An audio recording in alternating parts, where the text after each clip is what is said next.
The Books Podcast, presented by Tim Hague. Welcome to the Books Podcast. I'm Tim Hague.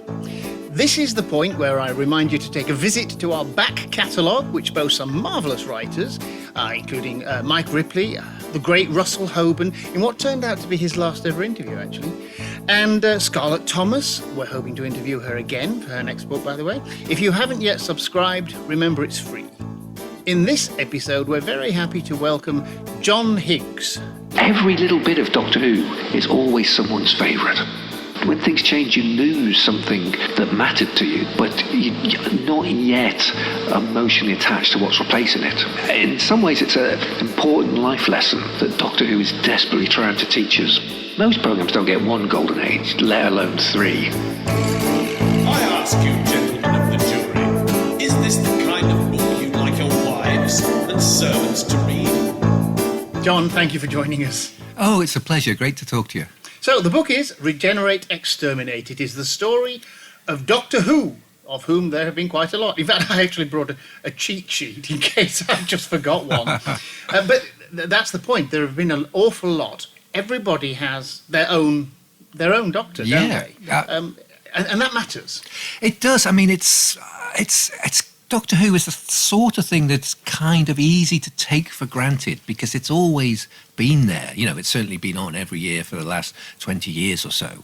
And when something is that sort of constant in your life, you very rarely look at it afresh and just go, actually, that's quite a strange thing to exist. You know, that behaves in a way that other fictions and other stories There are don't. a lot of strange things about Doctor Who. Yeah. You're right, we take for granted because they're part of the fabric of our life and our childhood.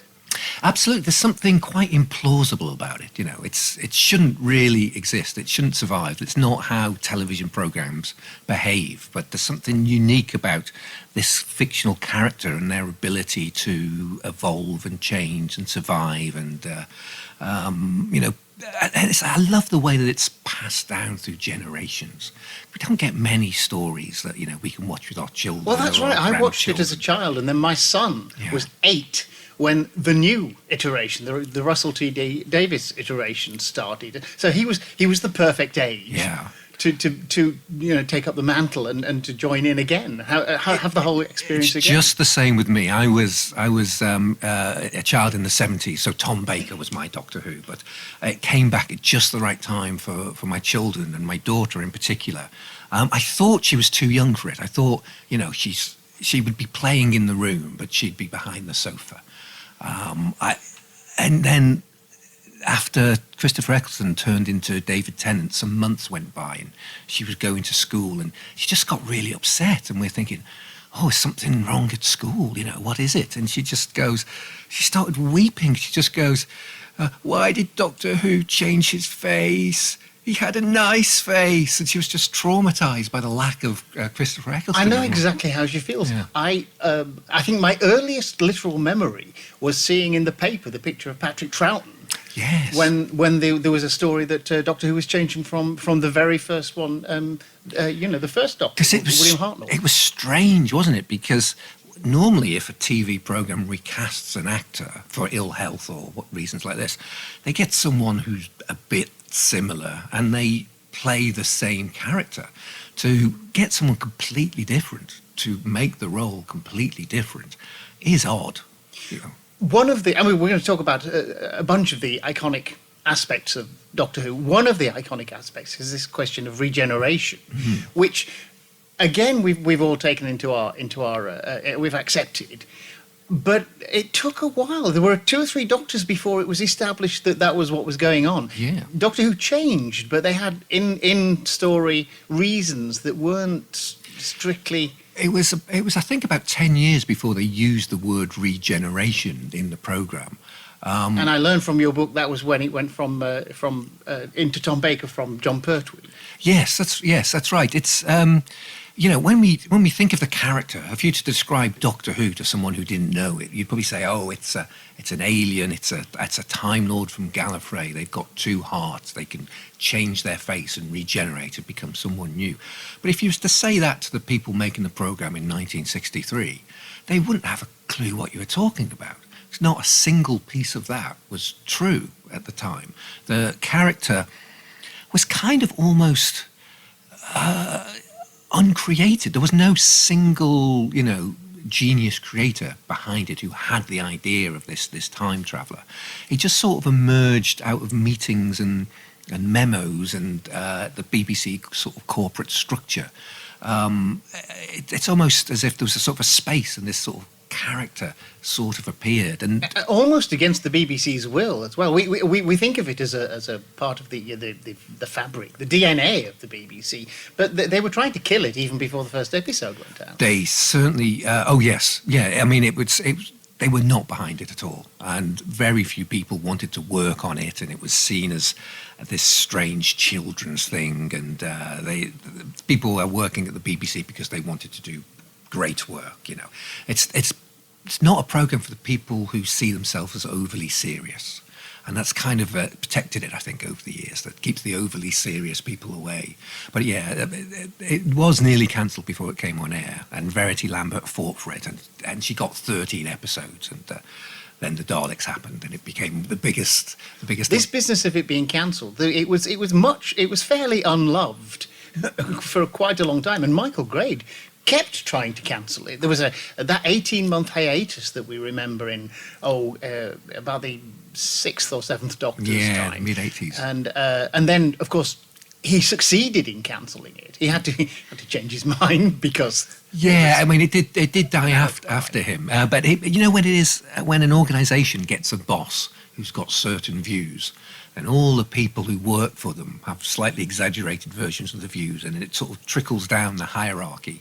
So as soon as you had someone coming in to be in charge of the BBC who really disliked Doctor Who, it was very, apparent how quickly the corporation turned against it. And they would criticise it publicly, and they would criticise the people making it publicly, and it sort of become generally known that it wasn't as good as it used to be, and all these things. Never was. Yeah, but now, I mean, you can imagine Michael Grade coming in and thinking they had the power to get rid of programs or create things, a bit like a Roman emperor. That was the level of power. Because he was the head of the BBC. He was the head of the BBC, but really Doctor Who was kind of bigger than he was already at that point. And now, when he's remembered, it's not for his support of Dennis Potter or his pioneering work at Channel 4 or putting Live Aid on or anything like that. He's just remembered as a guy who tried to kill Doctor Who.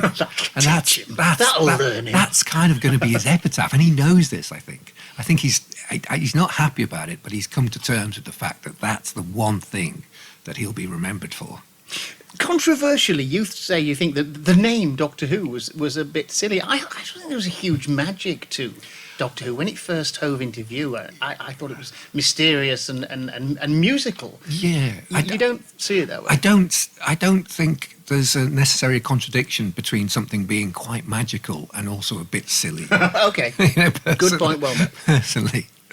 The name Doctor Who, it's a children's programme's name, but the first production team, particularly Verity Lambert, wasn't really a maker of children's television. She was trying to make it for a family audience, for everyone, very successfully. So it's always had this difficult positioning within the BBC, in that the children are the most important part of the audience.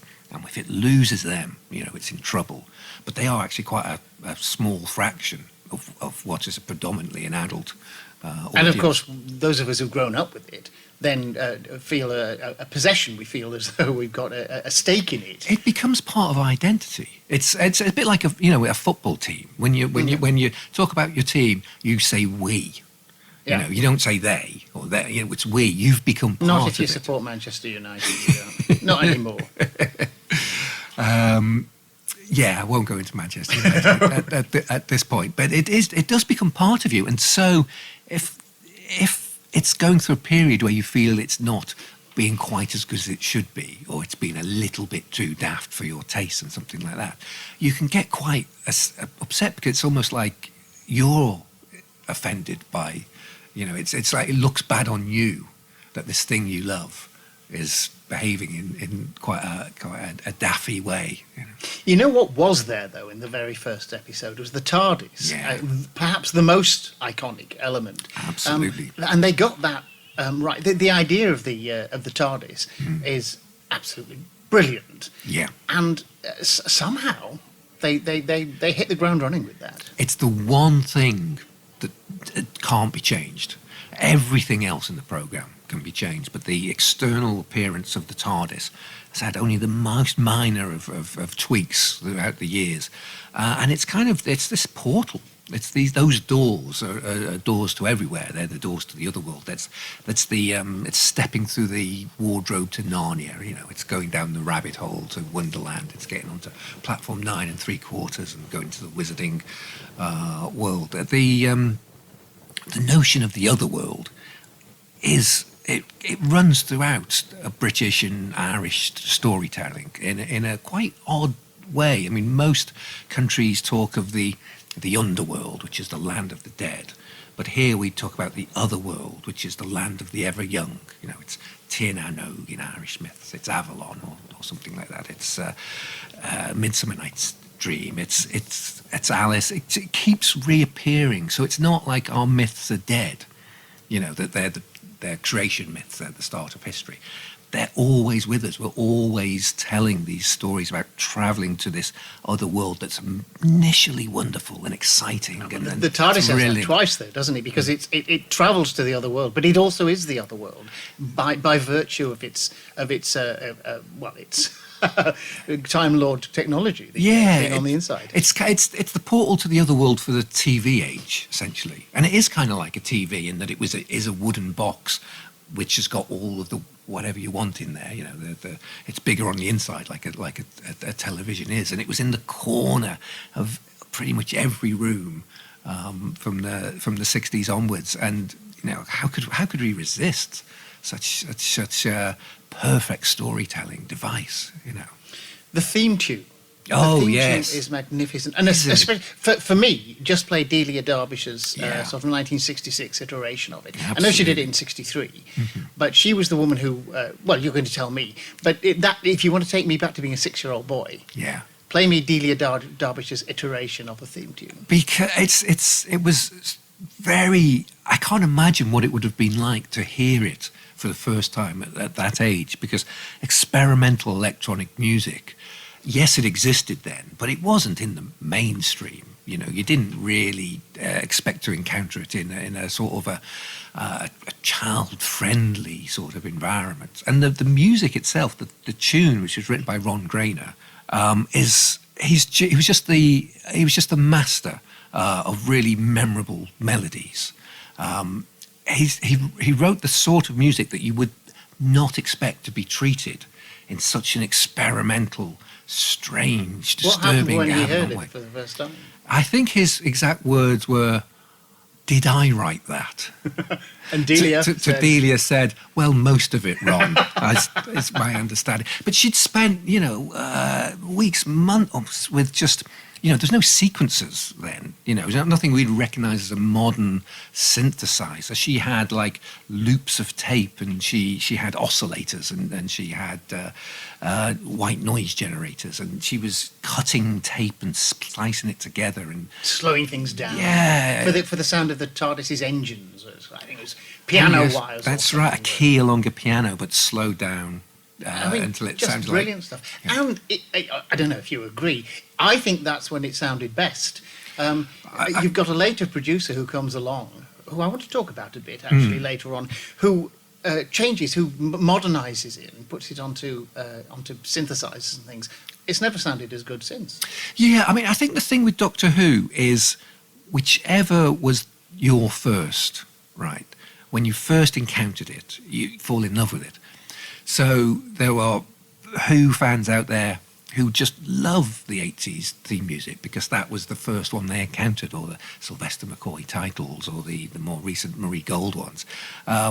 It's always, every little bit of Doctor Who is always someone's favourite, right? No matter how much you might think that was the worst it got, that was the nadir. You'll find someone who just goes, "Oh, but I love that. I really, really love that." So even I think because the Delia Derbyshire version was so groundbreaking and so spooky and strange and disturbing and set the tone so well that in my heart of hearts I have to say yes. that is the one, really. That is the one. I think you said that your Doctor was Tom Baker. My Doctor and of course, was Tom Doctor Baker Who. became Doctor Who, didn't he? Absolutely. He inhabited it. I mean, he was the Doctor. He was until I would argue David Tennant came along and toppled him off the throne. But, Yeah. Astonishingly, because I think for the nation, that tall, imposing figure with the scarf and the silly hat and offering you a jelly baby, that was Doctor Who. Yeah, absolutely. And I think the time I was working with him was the time that change was happening. The time when David Tennant was becoming the public's archetype of what the Doctor was. It any kind of relief to Tom Baker? I think it was. I really do. Because he had a difficult relationship with the programme. Basically, he loved that role. He loved being the Doctor. And I think it was difficult for him not being the Doctor and seeing other people become it. And he tried to distance himself from it, and he wouldn't be in the 20th anniversary episodes, and he kept his distance from the other actors and things like that. And I think it was when David Tennant sort of became the preeminent one that it was like a weight was lifted off him. And he started to come in, and I remember him talking quite excitedly about. I remember he spoilt for me the fact that John Sim was the master. Did he? And he was there. It was going to be Derek Jacobi, and then regenerate into John Sim. He was delighted by this, and then he started doing audiobooks for the BBC. And became the Doctor again, and then he moved on to doing the Big Finish ones. He was only prepared to do that once he'd been able to let go of. That was certainly my feeling at the time, that David Tennant's success was a weight off his shoulders, and I think he was delighted by it. That was certainly my memory of it. I want to talk a little bit about the producers, because you go into every aspect of the story of Doctor Who, and the producers are all very interesting. Some of them are a little sinister. You also make the point that every Doctor Who fan goes through a spell of sort of growing up and discovering girls and pubs and things, and stops watching. So although I knew the name of John Nathan Turner, who was the producer I referenced earlier on, the one who changed the theme tune. Oh, yes. I didn't know anything about him, and yet he's very interesting. So who was he, and why was he controversial?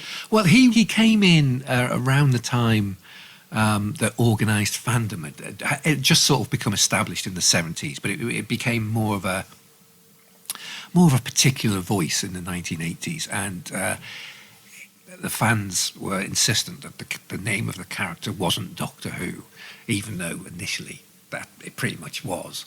And so he'd change it, so in the credits it would say the Doctor instead of Doctor Who, just to keep it's a tiny little change, but it's quite a significant reorientation, isn't it? Yeah, it is. It comes from a sense of wanting all the stories to cohere and not contradict themselves and become like a believable paracosm, as they call it, a believable set of stories and events. Because when it started, it was disposable.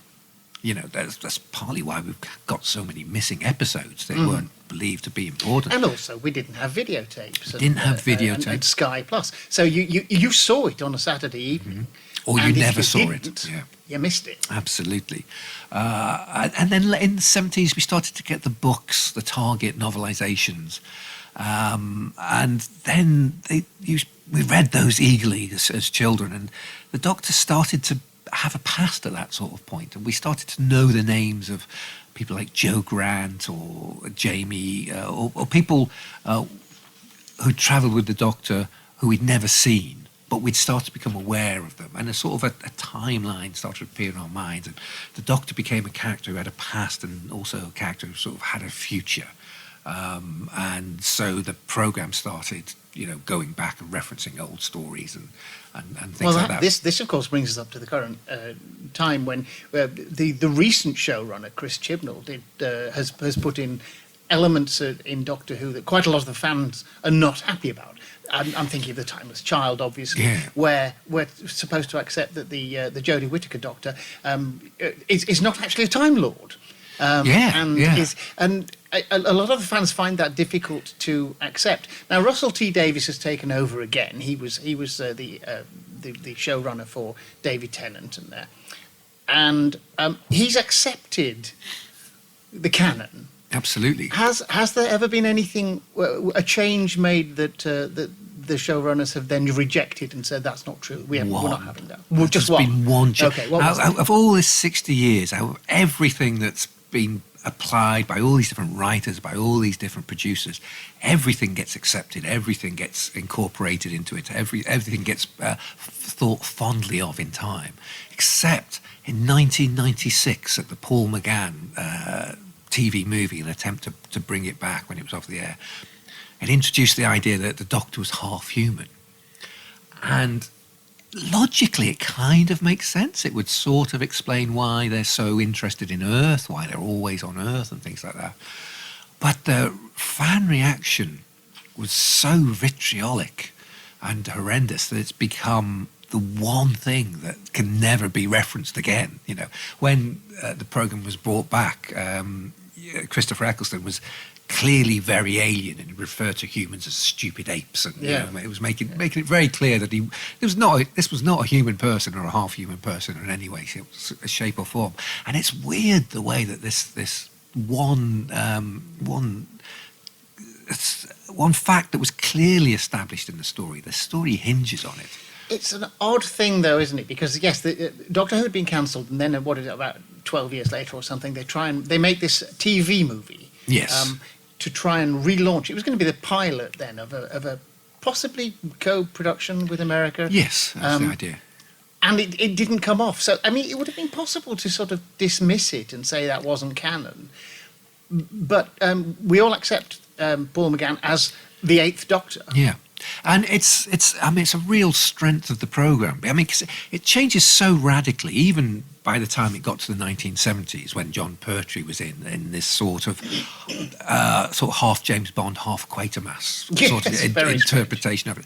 By that point, everything that had been in the story at the start had gone. All the characters around the Doctor, his granddaughter, the sense of him as an outsider. Suddenly he was, working for the military establishment. The sense that the unique aspect of the series that this guy had a time machine and could travel through time and space, even that was rejected. He was trapped on Earth. Why did they Everything do that? was changed. I mean, there was a reason in story. Yeah. There was an in-universe reason. Yeah. Which you can tell me.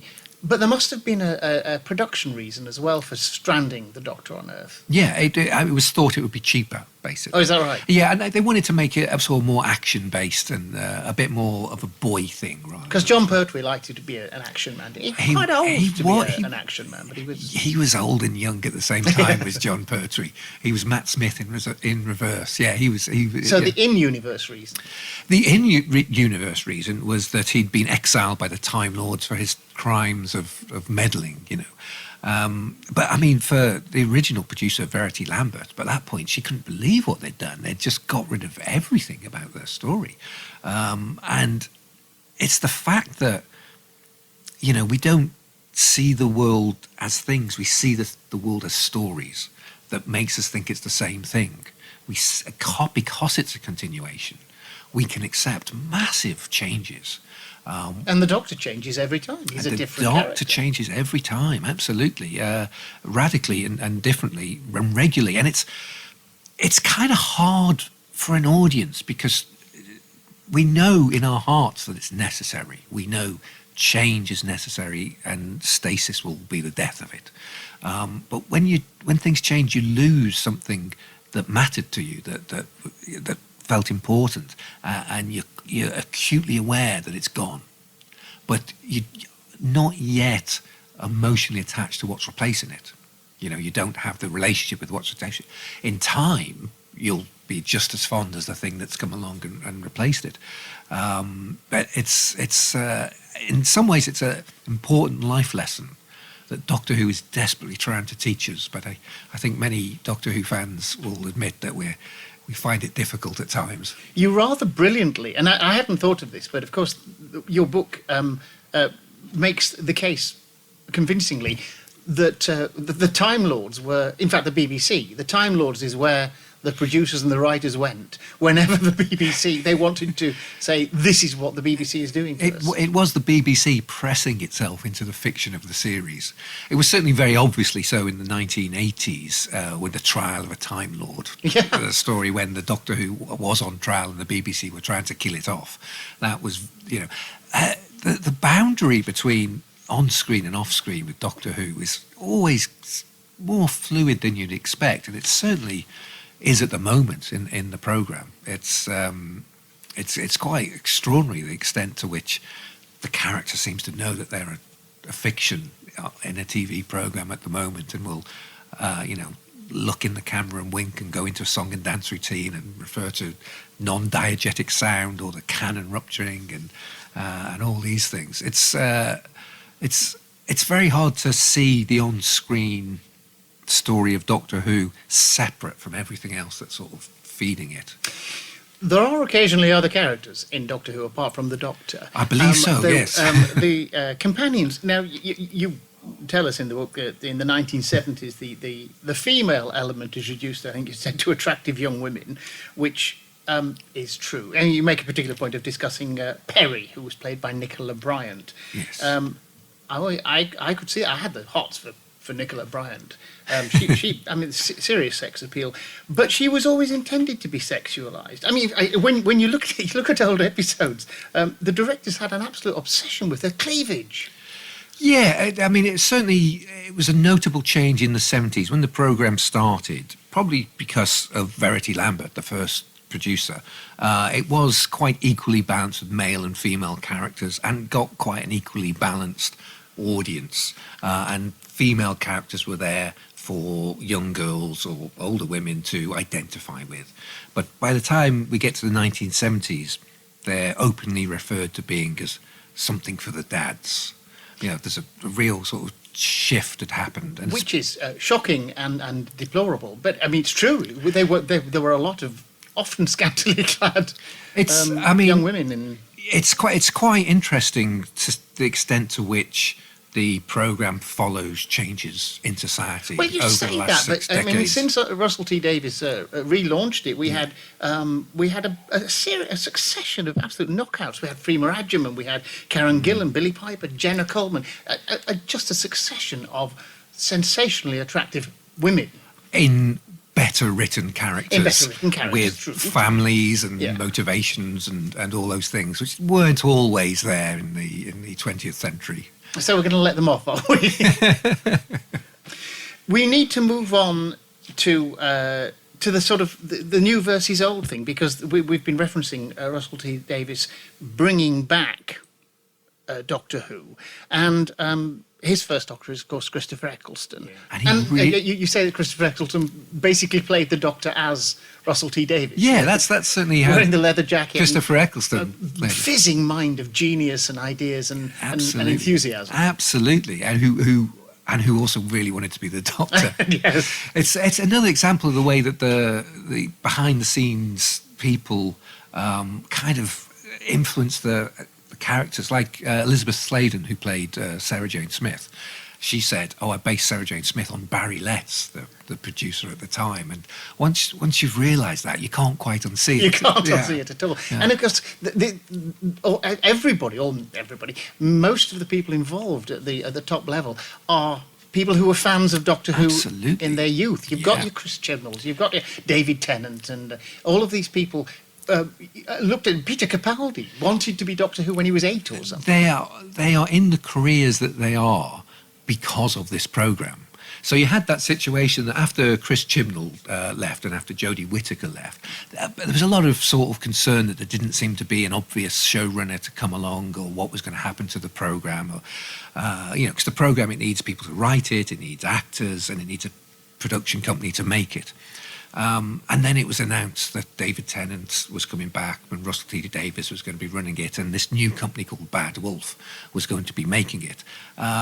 And all those ingredients were basically made by Doctor Who. David Tennant became an actor because he saw John Pertwee turn into Tom Baker, and it blew his mind, and he had to speak to his parents about it.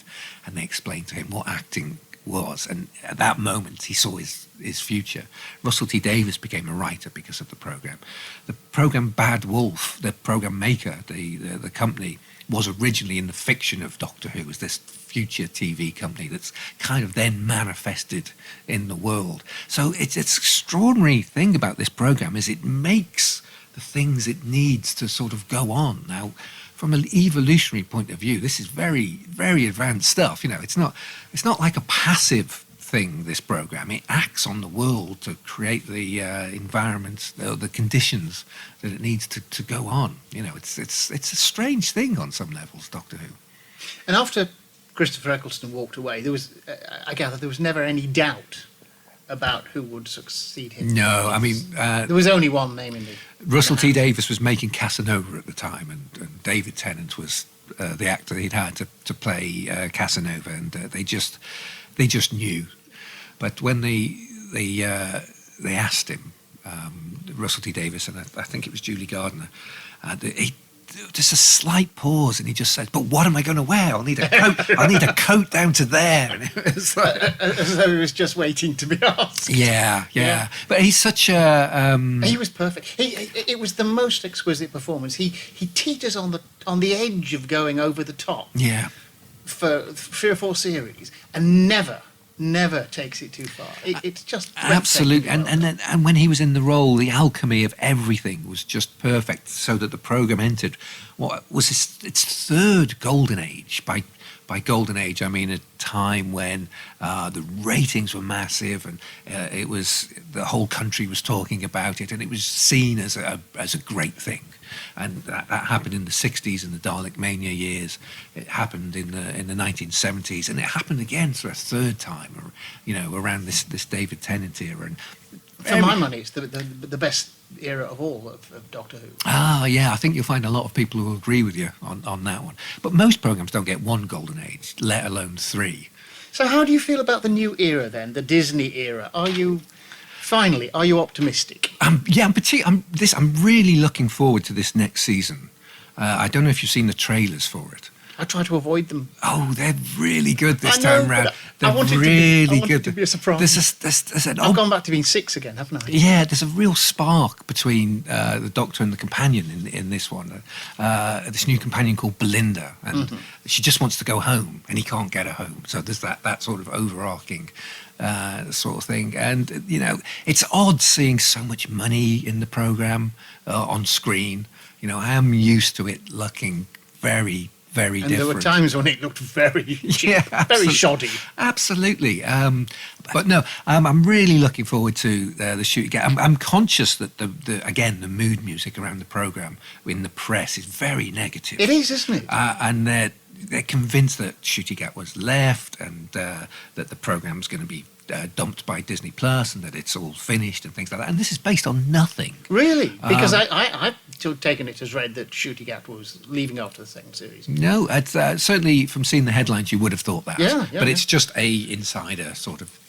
Because it's a rumour. It's the way that television's changed massively in this streaming age. And it's normal for most programmes to not be to wait to the end of a series' run so that they can examine all the data before deciding to give a green light to another series. Which is why there's usually 2 or even 3 years waits between a series on streaming things. But when Doctor Who, which in our heart of hearts should be on every year, it doesn't really fit. Every week. It doesn't really fit at all well. So yeah, we will wait and see what happens. Well, it's made both of us Doctor Who people, and I have to say I really enjoyed the book, found out so much, and was taken back to so much. It's a brilliant book, and thank you very much, John. That's very kind. Thanks so much. Great to talk to you. That is Exterminate, Regenerate, the story of Doctor Who, and I urgently recommend it. If you enjoyed this interview, please subscribe for free on your favourite podcast player to be notified of upcoming episodes. For our next show, we'll be talking to Eleni Kyriakou about her new novel, A Beautiful Way to Die, a Hollywood tale of death and scandal, which I'm looking forward to starting on the tube going home. John, thank you very much. My pleasure. Lovely to talk to you.